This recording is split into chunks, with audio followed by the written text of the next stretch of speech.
نریزن یک دونه دوتا باز کمه قاطی اونایی که با هم دیگه همه رو میشکندن وقتی اینا هم دیگه رو نمیدیدن اونجا با هم دیگه یک گلو دارن میشینن کنار هم. آخ جون این هیجان ما بود که با همه لایک در هم بود.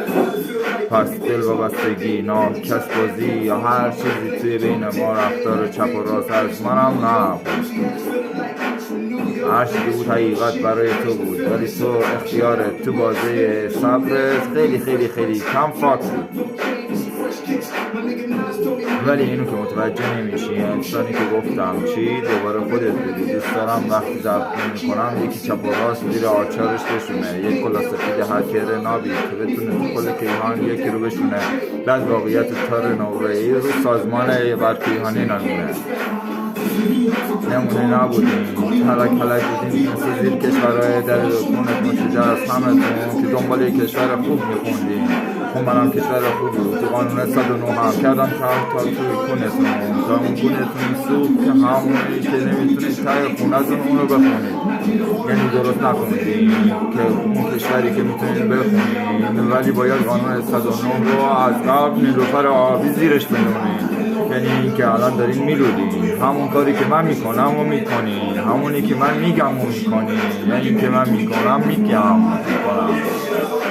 یعنی که نه اینکه بگم کسی رو ولی اینکه میگم که کسی رو که بخواد بگاه وقتی که میدونستش تنها یک نفر اون بخواد علکی بگاه.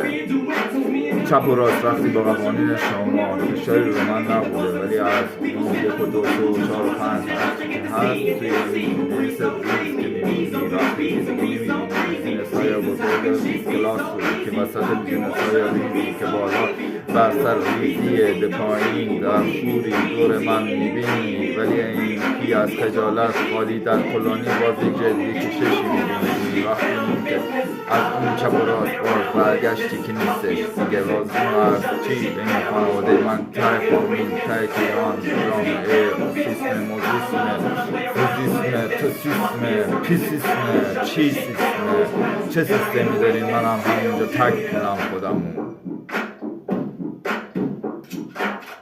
که فرق میکنیم با شما. میخوابونیم تای گوشم که باز جای خودتون خیس حداقل نشین آبرو ریز یکم رفاقت بشه چپ دست من مثل شما همون دمم. رفاقت دو سر وقتی اول کیهان یک نمونم وقتی یک دونه کل کیهان برابرم دو نمونه تقسیم 1 و 3 وسط 2 نیم 1 نبوده.